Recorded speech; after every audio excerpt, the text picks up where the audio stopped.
Je m'adresse très respectueusement à Sa Majesté le roi Mohamed VI, Amir el-Mouminin, pour lui demander aide, protection et justice. Je m'appelle Gérard Benita. Je suis né à Fès, ainsi que ma mère, âgée de 97 ans, toujours en vie, et de son frère, mon oncle, le docteur Georges Brissot. J'ai fait toutes mes études secondaires au lycée mixte de Fès, une année universitaire à la faculté des sciences de Rabat, puis je suis parti en France faire ma médecine. J'ai été installé comme médecin cardiologue à Perpignan et j'ai été ancien président de la communauté juive de Perpignan.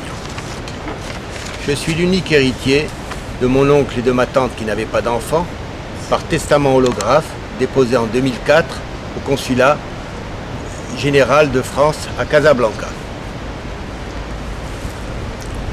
Mon oncle était honorablement connu et a exercé avec beaucoup d'humanisme dans le quartier de Haïm Hamedi. Il était aussi l'ami de feu Sa Majesté le roi Hassan II, comme en témoigne cette carte de visite.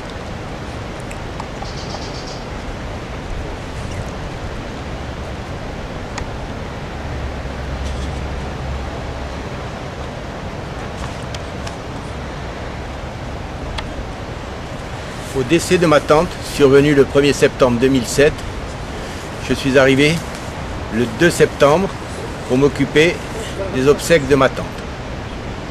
Le 10 septembre, le gardien de la maison, alors que j'étais présent, est allé au tribunal pour dire que mon oncle était seul, sans famille, et a obtenu du juge Redouane un référé en 4 jours pour nommer un tuteur, M. Mejdavi Toumi, sans en avertir le consulat de France, sans même faire une expertise médicale.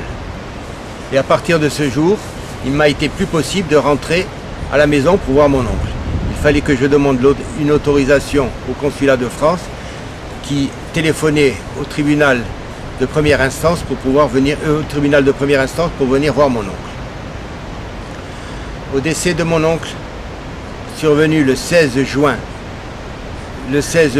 2011, à l'ouverture du testament au consulat, j'ai été surpris d'apprendre qu'un certain M. Him Mustafa, chef d'une bande mafieuse, avait un testament en sa faveur écrit soi-disant par mon oncle à l'étude de Maître Mortafi. Comment un homme de 90 ans, aveugle, diminué physiquement et psychiquement, ne se déplaçant qu'en fauteuil roulant, ait pu aller dans cette étude pour faire un tel testament? De plus, c'était la période du deuil de ma tante, et ce monsieur est musulman alors que mon oncle est juif. C'est quelque chose qui me semble aberrant.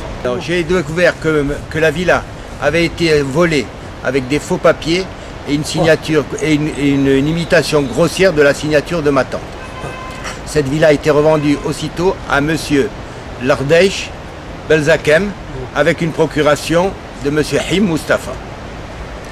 De plus, Majesté, j'ai aussi découvert qu'un avocat, le maître Redouane Khalfaoui, a dérobé 40 millions de dirhams sur le compte à terme qu'ils avaient à l'agence à la Banque Populaire de Casablanca, agence Massira.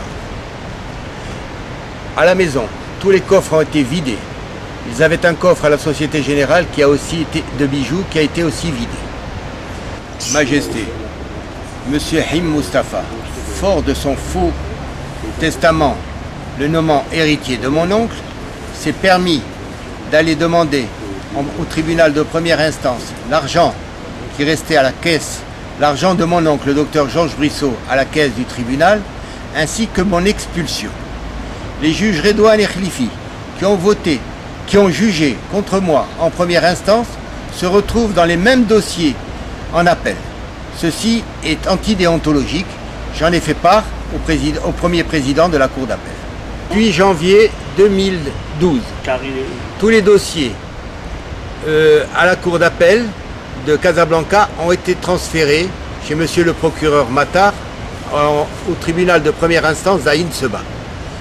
Monsieur le procureur Matar a bien travaillé et a bien ficelé le dossier, mais il attend les instructions du ministre de la Justice pour ouvrir une confrontation générale de bijoux qui a été aussi vidée.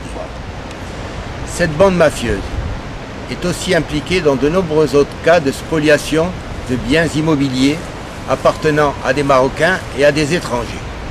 Ils ont même dérobé, ils ont même eu l'audace de dérober un immeuble de 300 appartements, donation d'un Suisse à l'État marocain. Ces messieurs ont des protections auprès de juges, d'avocats, de policiers, de notaires.